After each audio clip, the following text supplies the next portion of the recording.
Good morning and welcome to Sunday Soul Talks, where at least the dog has stopped barking. There was a dog barking about 10 minutes ago, incessantly. But it's a weed whacker. Plus Peter's TV.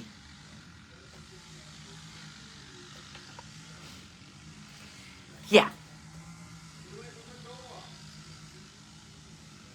There's the weed whacker right there. It is what it is. I have to be okay with it. I have to be. I don't have to be, but it just makes it easier to be okay with it. Good morning, Cynthia. I see that on Messenger. Hi, Cher. Says I could bring you on video, Cher. The heck. Okay. I wanted to talk. Okay, this week I went back to school. And there was this young boy. He's 15. He's going to be 16 the end of this month. So I was invited back to the school I was at for that whole month of May last school year. I was in one school. They wanted me to be there for that month. And now you only see half of my face. Great. Funny, I see my whole face. Should I back up? Is that better? Is that better, Cher? Only see half of my face. I actually restarted my phone twice because it was showing. Cher, tell me if that's better.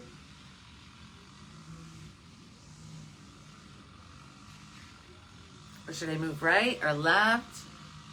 Actually, this is right. This is left. It's better. Okay. All right. I'll just be far away. Okay.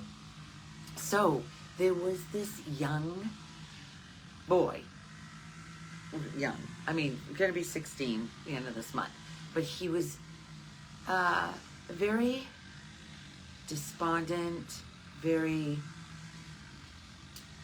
God, what do I want to withdrawn, very, and it's weird because your eyes are looking not at us, but away. Yeah, because I have to they say to put the phone the long way, horizontal, because that fills up, because if you put it vertically, the two sides are empty. There's nothing on the two sides. So it doesn't translate better on YouTube. Maybe I should just turn it. And to hell with YouTube. Maybe I should just put it the normal way, because that's what I say.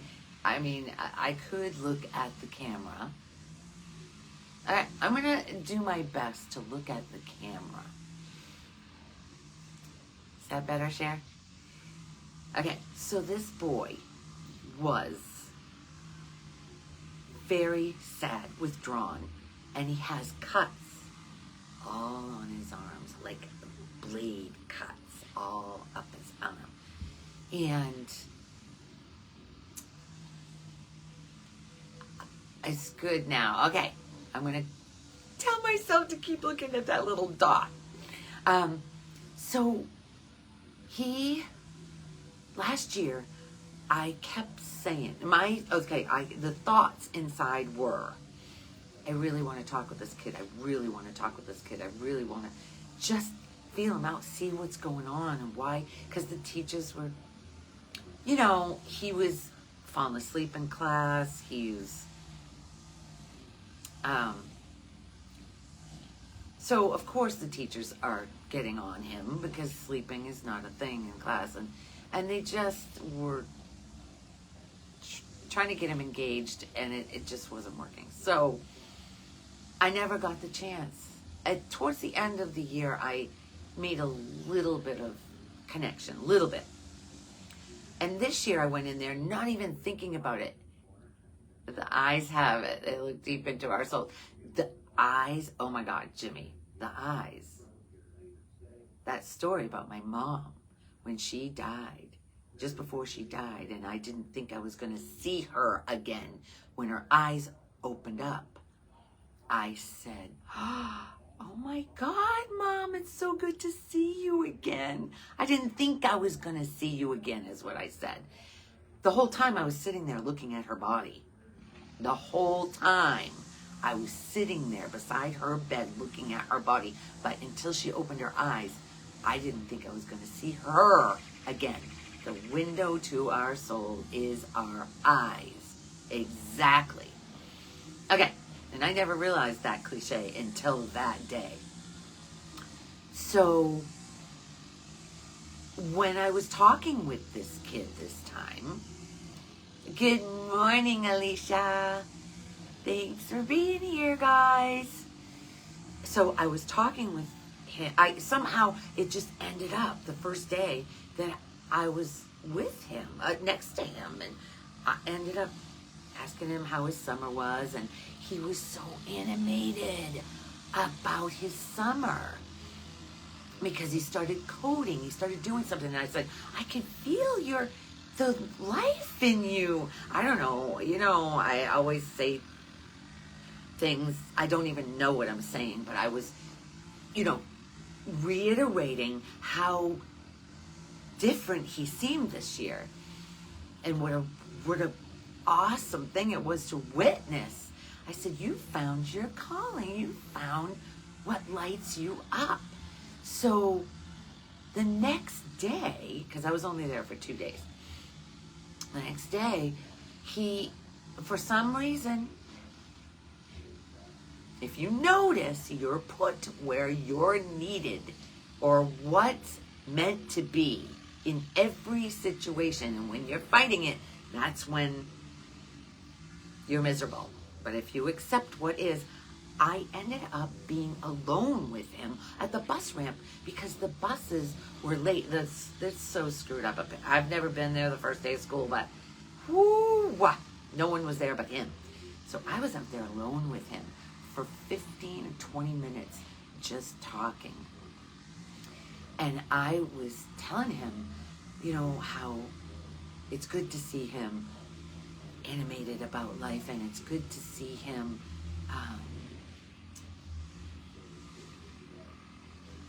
what did I say? There was something I connected with him about. And then the school went on, and during 2 of the periods, for some reason, we ended up at the same table again with another boy, but he got bored with the conversation, and he ended up leaving. So we were talking deeply, and he was telling me about his life already. I knew there was something, because we're not just despondent and withdrawn and, for nothing. There's a reason for it. So what I was saying to him the day before was, it just hit me and it's gone again.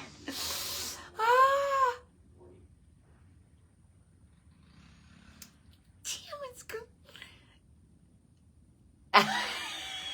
Now he's telling me I need to tone it down because he can't hear his TV.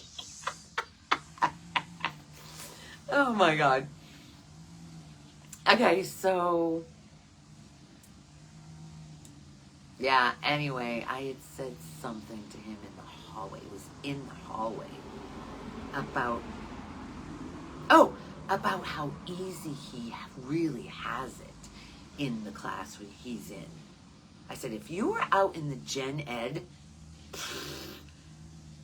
that would be even tougher. You would have homework. You would have to be accountable for stuff. I said, you've got it really easy. Oh, hang on, Alicia. He's gone to wash his dishes, I think. Wash his dishes? Can't be. Can't be.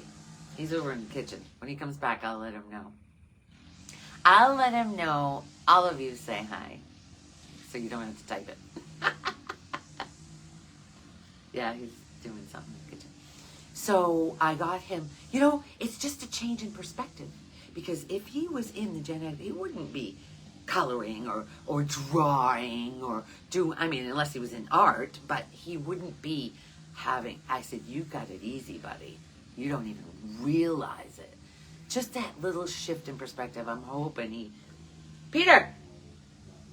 Everybody says hi.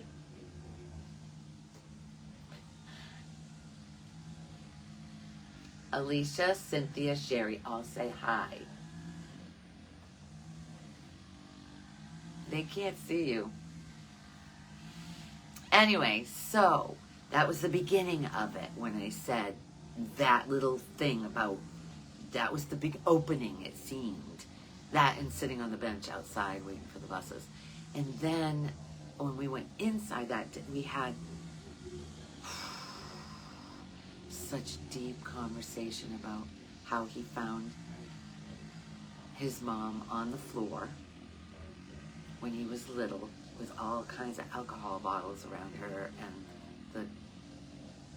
the ambulance came to take her away. And so he was living with his grandfather, and his grandfather was his shining light. He loved his grandfather so much. I likened it to Hannah and Peter. A lot of times grandparents have a powerful role in a kid's life, because what I've realized is us grandparents don't have a responsibility. We don't have that thought that we're responsible for them to turn out to be upstanding citizens. We don't have that burden on our back. We just love them. We don't have to correct them. We don't have to, we just love them and play. We have time to play. Where mom and dad, although Taylor and Angel do a good job at playing, they play a lot with Eli. And the discipline, we don't have to discipline. We can let things go where mom and dad, I know I felt like I had to be the perfect parent, do it right, when I had no idea what the hell I was doing. Zero clue what I was doing. So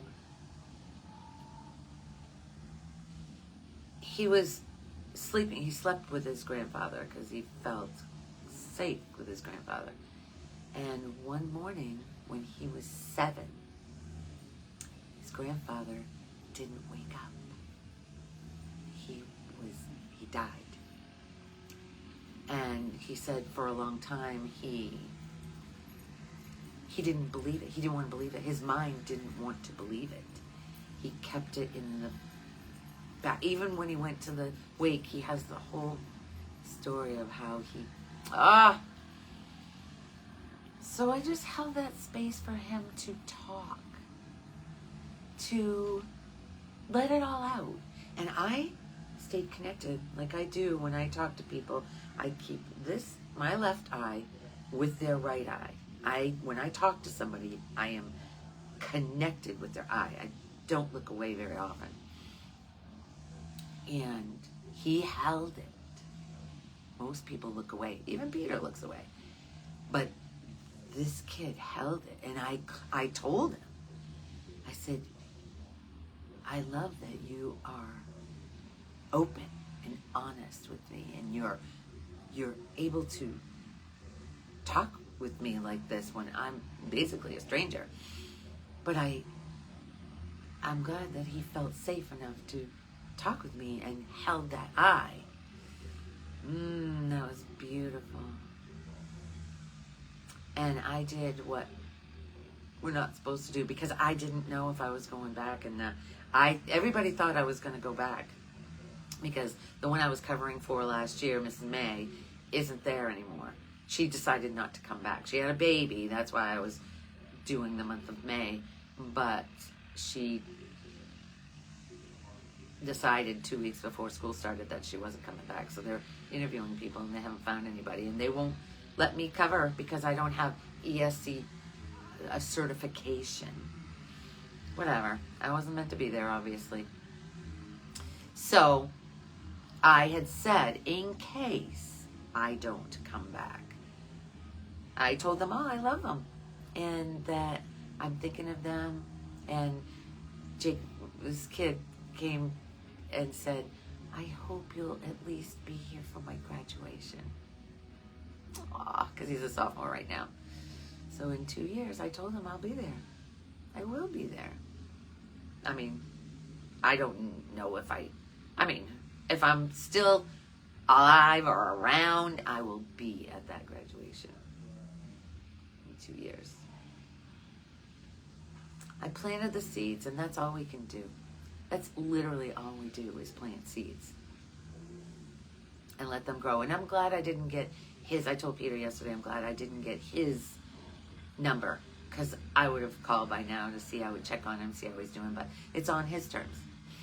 It's if he calls or texts or whatever, it's all up to him. Because this mind just wants to attach. It just wants to attach. I was listening to two people in the ocean, in the Gulf yesterday, two women talking, and this woman was talking about how she got attached to a young boy, and she helped him out a lot because she saw his circumstances, and she just was that safe place for him. And she said, I shouldn't have. Like, I wanted to interject so bad, because you can't, shouldn't, should have, anything. You can't. That's beating yourself up when you say, I shouldn't have. She has no idea the seed she planted in that boy. Because the kid that I was talking to realized that the teacher that I was covering for the first 2 days of school, I was covering for another teacher in the same class. And she apparently saw the boy that I was talking to last year. She saw him cutting. Or when they lifted up his sleeve, she saw that it was fresh, there was blood, and she cried. And he told me that was the first time he realized someone cared. Since his grandfather died, he didn't believe anybody cared about him. So I reiterated that to her. She said, yeah, it touched her deeply, and she did cry. And he said that to her, that he didn't realize anybody cared. Now he knows that two of us do, at least. The thing is, once you care about yourself, it doesn't matter if anybody else cares or not. This is a journey about coming to care for you. That meme that I posted yesterday on my story is about, the big you looking in the mirror at the little you and finally caring for the little you. That's all what this is all about, because that ticker tape of thoughts and criticism of ourselves is all about the criticizing. You're criticizing you. This journey is all about becoming your best friend. I started out talking about non-duality, and I had somebody this morning and she sees that there is nobody in here. Non-duality means not two. We're not separate from anybody or anything. But I don't talk about that more than I talk about this little me that didn't feel loved growing up, becoming its own best friend.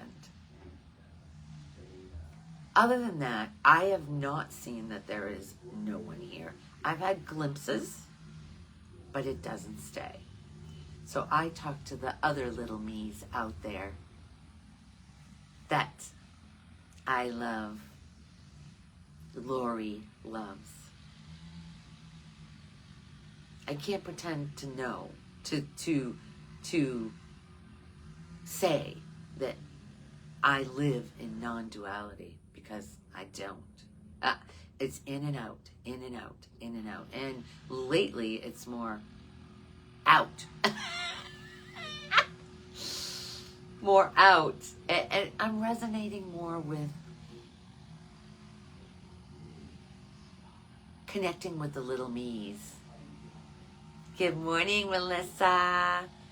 Connecting with that little me that is enough. That believes it's not enough, it's not doing enough, not being enough, not. You are enough. And I can't say that enough to get you to see it. You have to go within and realize that you are enough. Move to your left 3 inches. My left is this way. Okay, is that 3 inches? Is that good? Now that whole side is completely, that's okay. I'm good with it. Because I remember there was another time that I was like that it was half of my face. It was, whatever. I don't know what's going on. Maybe I'm not meant to do this. I don't know. The technology thing, I just... There are thoughts that come up saying, what are you doing?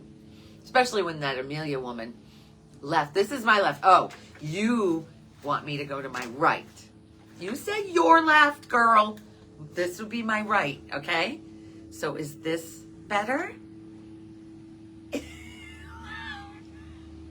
This is my right. Is this better? Okay, so what was I saying? Oh, yeah, I don't know. I literally have been having thoughts of, what am I doing? What am I now 6 inches to the actual left? Okay, I'm right in the middle. Too much. Okay, what? How's that? I just backed up.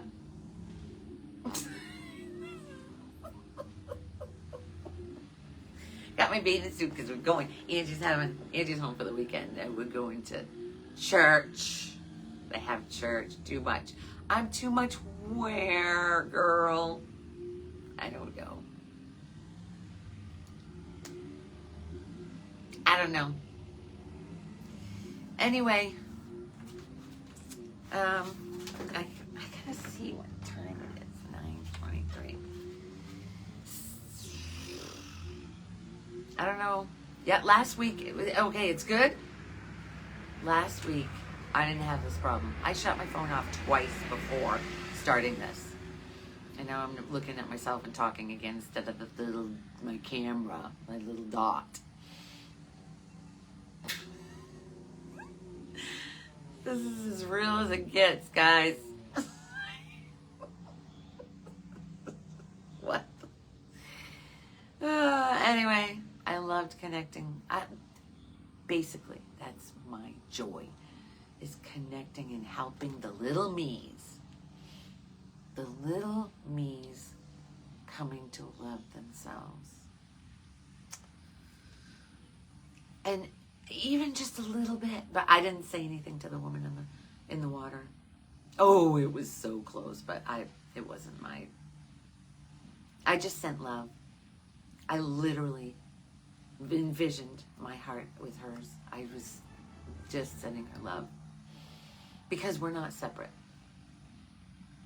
We're literally not separate. That I know here. Because the essence, whatever drives this machine, is the nothingness, it's energy. Some people say it's energies. They call it energy. It's because your mind wants to put a label on it. That energy, that life force is in everything. Every single thing is it. And that's as far as I know. But it's not it's a knowing. It's not like when Jonathan talks. he's coming from, but then he's coming from, okay, so maybe from me it's a belief, and from him it's a knowing, because he's died and come back and something shifted. So, I don't know.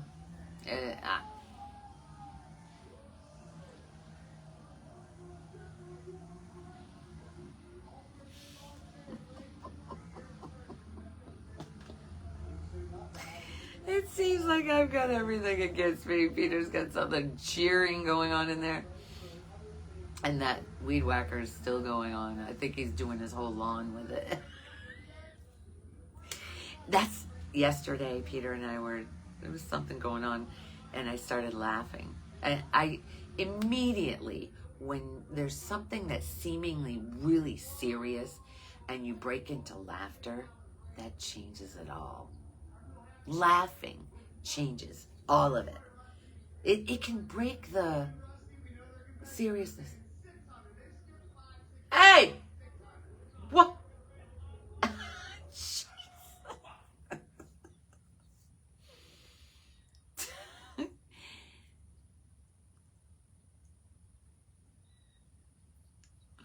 I'm going to turn this camera around one of these times, and you guys are going to see exactly what I see. God, I just had a talk with him yesterday at the beach. We were talking about him letting his real self out.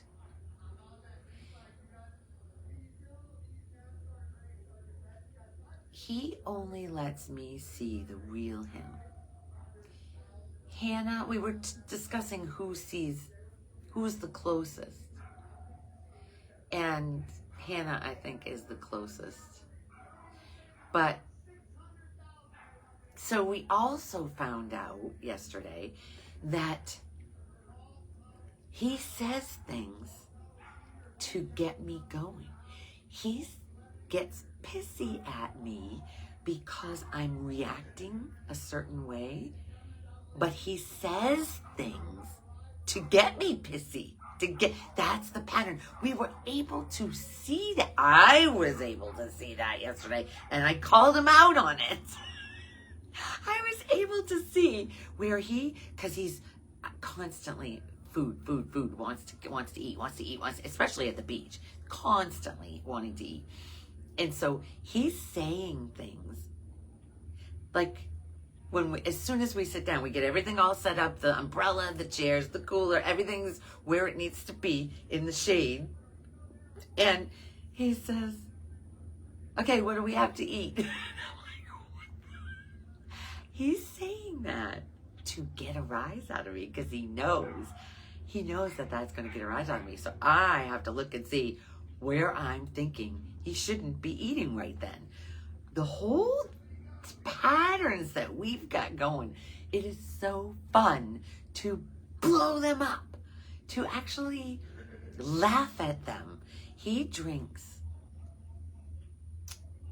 probably, I would say, a good 4 gallons of milk a week. Gallons. And that's no joke. I'm lingering on saying 5. But I'm like, jeez. He comes home from work. If he doesn't have any milk here, he's stopped to get it. And he's chugging it before he even gets home. That's his crack. I say, get it in there, buddy. Get it in. Oh, my God. Milk. At least it's not alcohol, I guess. That's the way I gotta look at it. At least it's not alcohol. Yeah, I don't know if I would. Yeah. My doctor, my baby doctor, when I used to go to the doctor, Dr. Burgess, he delivered both of my babies. He said I was so lucky because Dad was an alcoholic. And he said, I was really fortunate to attract, somebody like Peter that's not, And he still makes me laugh all these years later. What? I mean, we were laughing so much. I laugh every day because of him. Literally. I mean, I laugh anyway, but he knows. He just knows how to get me. Peter. Yeah. Peter. We were talking yesterday about the kids and how we're not, you're only with them for 18 summers. I wish somebody had told me that when my kids were young. Because 18 summers is over before you know it. And when you're mired in or you think you're mired in the every day, reminding them, do their homework, or do all the stressors, basically the resistance to what is, you just don't think it's ever going to end, and before you know it, it's over. I was talking with somebody that's actually in the middle of raising kids and was very thankful that I said that to them. Who was that? That was this summer sometime. God, I connected with a lot of people this summer. It was a beautiful summer, away from home, but it was a beautiful connection with so many different, basically, because we're all walking each other home. Every single one of us is walking each other home to within ourselves, to home where this body and mind is a safe haven for the you that you think you are. A safe place to fall within yourself.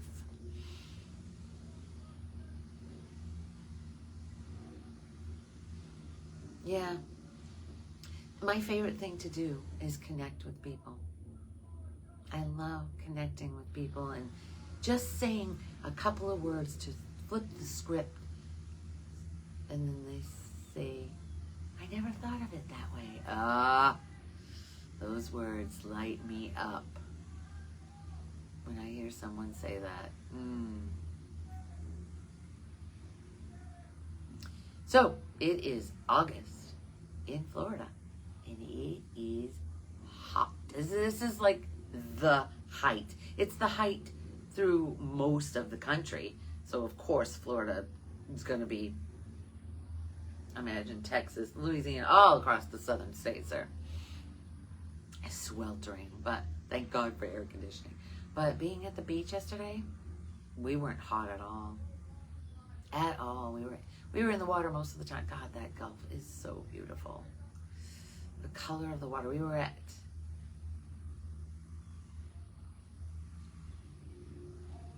Venice. No, Nokomis.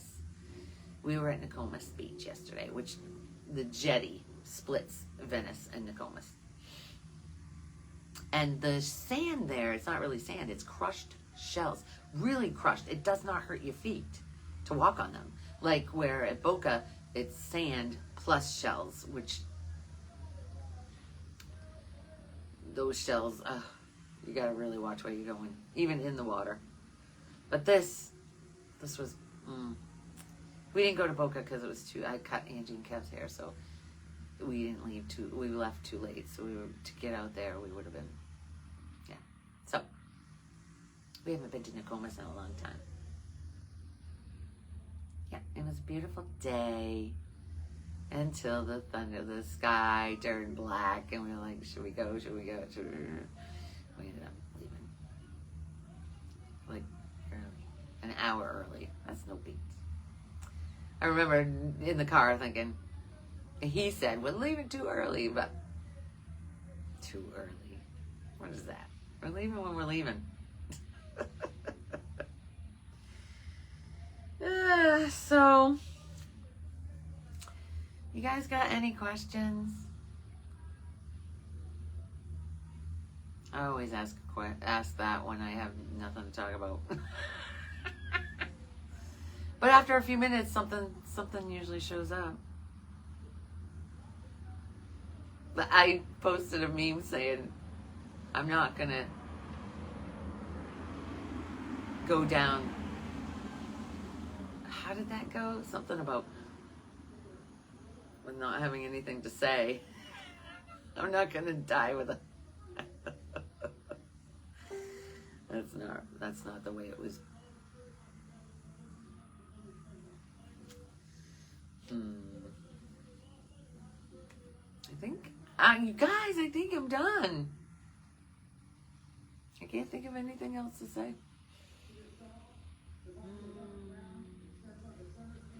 That's worth you guys listening to. Because actually, this might be the second 2 days of the week, Thursday and Friday. I took an assignment at an elementary school for the ESE department. And I was going to be, I didn't know until I got there that I was going to be with a young little girl who's in a wheelchair. Her name is, well, I shouldn't say her name. Anyway, turns out the class that she was supposed to be in, I was covering for her, the lady that takes care of her, that pushes her from place to place and helps her with all of her stuff. I know the little girl from last year. And so the lady had the flu. Well, this little girl didn't show up either because she had the flu both days. So they put me the first day in a classroom where it is the toughest classroom because these kids are they're not only autistic, but the behavior running, and it's not. Actually, the young man that was helping out in there said the word, we always have ones that aren't obedient. Ooh, that word just triggered. Ooh, it triggered me. Obedient. That's what we do to the kids in school. We make them obedient. We make all of us obedient. Ooh, that was I just said to him, obedience, that's what we're looking for. I said, and these ESE kids are not going to, it's impossible to make them obedient. You can bring them back to their chair and go over a lesson. They're not there. They're not there. And to force them, I mean, one little boy was crying. I had to breathe through this one. Both days, he's like, Mommy. I mean, there's so much going on in this room. Yelling and screaming and running and fighting. And it's his first year and he's just devastated.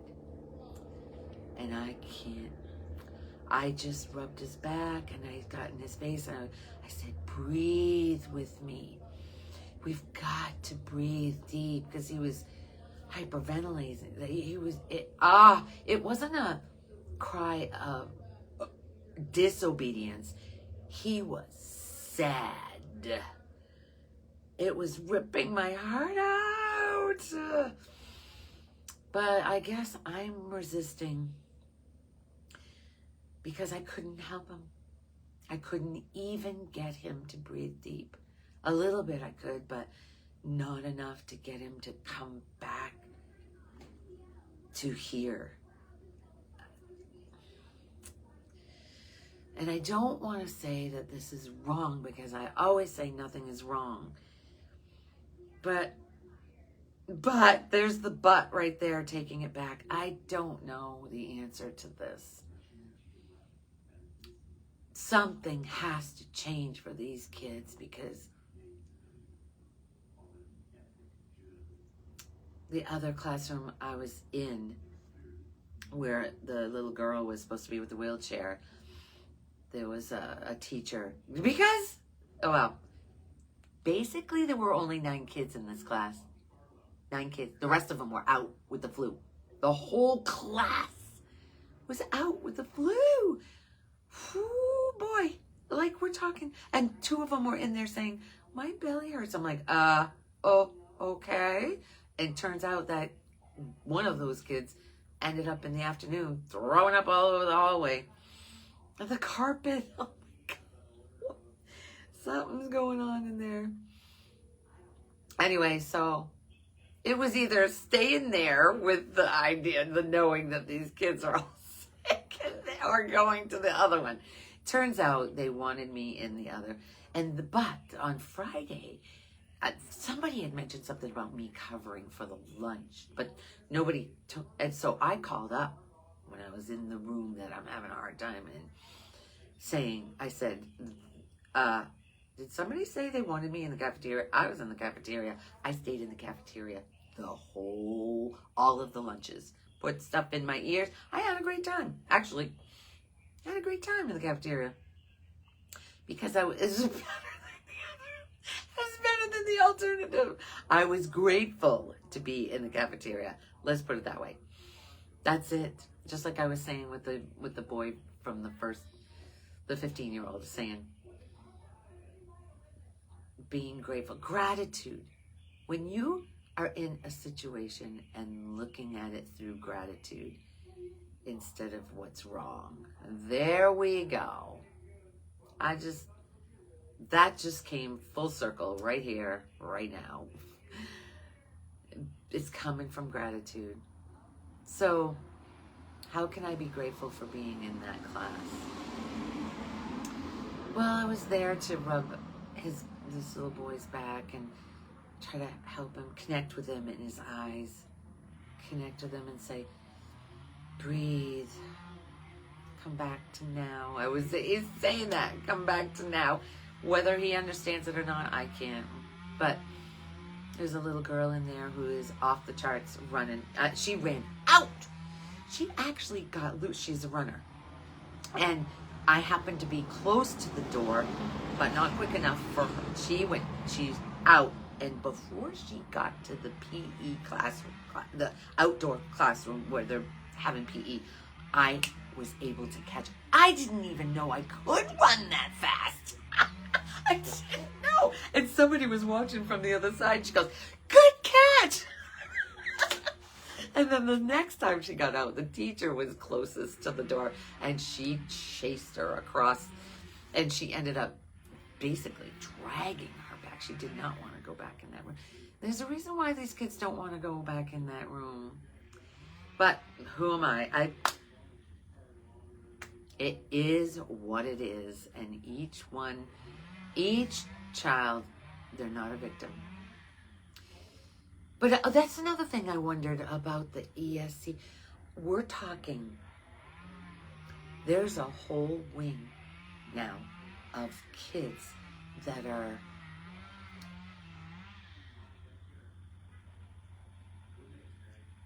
not going to conform. They're not what we would call normal. They're, completely in their heads, directed by how they see, and they're not going to be corralled or what's the word? Obedient. They're not going to be. Peter was saying, because these are 5 and 6-year-olds.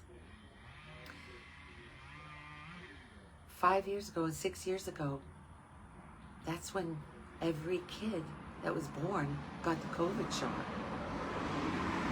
I don't know if that's the truth, but I remember standing in we were on the playground, and all these kids, and I went, what is happening to the kids?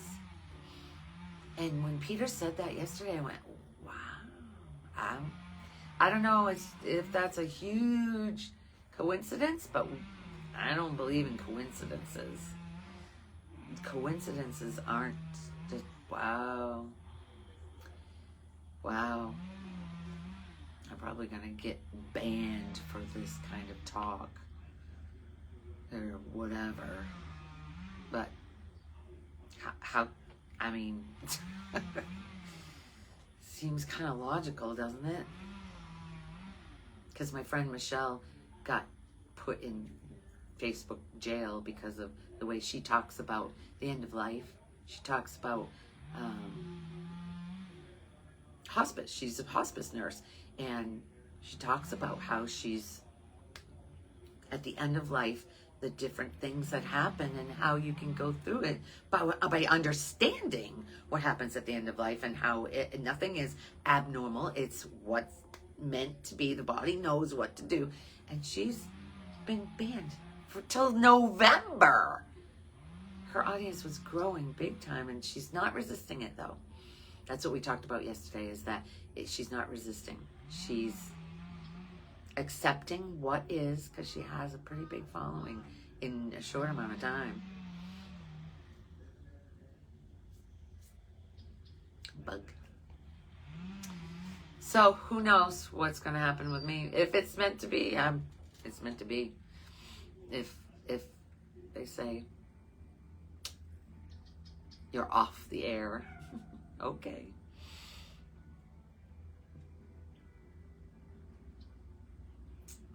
Yeah. It's a lesson in accepting what is. Or doing something about it. I don't know if there's anything I can do about, who knows? I'll be led. If I'm meant to, I will be led. I see, like that woman. Wow, that's a beautiful sound. That woman in the Gulf yesterday, talking about how she really helped this kid out big time, and then something happened at the end. I don't remember what, but she shouldn't have. She's saying, I wanted to say to her, could it have been any other way? It's not like she set out. That's what happened. All of this life is what's happening. When we remember, it's just happening.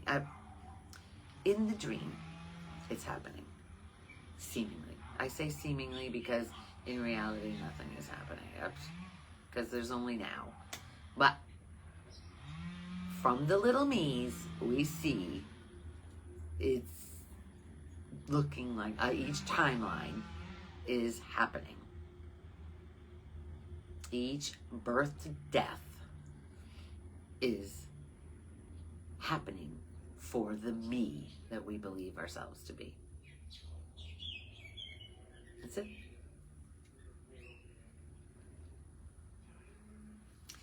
And I'll let you know if I get beyond that. If there's a clear, because I'm asking Mom and Dad, show me. I just continue to show me. I want to see where I'm coming from the me. And I can feel it. You know, you can feel it when the contraction happens. That contraction is your temple bell to let you know that you're in the story of the me. I guess that's when I connect with somebody. It's so now, because I don't know their story. I don't know. It's just coming off of what they're saying, and my mind is trained, I guess, at this point for trigger words that each time I connect with somebody, it's for me. It's for Lori, for the little me. I see clearly it is for me.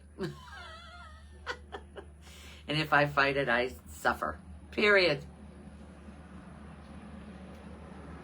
Accepting what is, or loving what is. That's going to be the hardest thing for the me to do.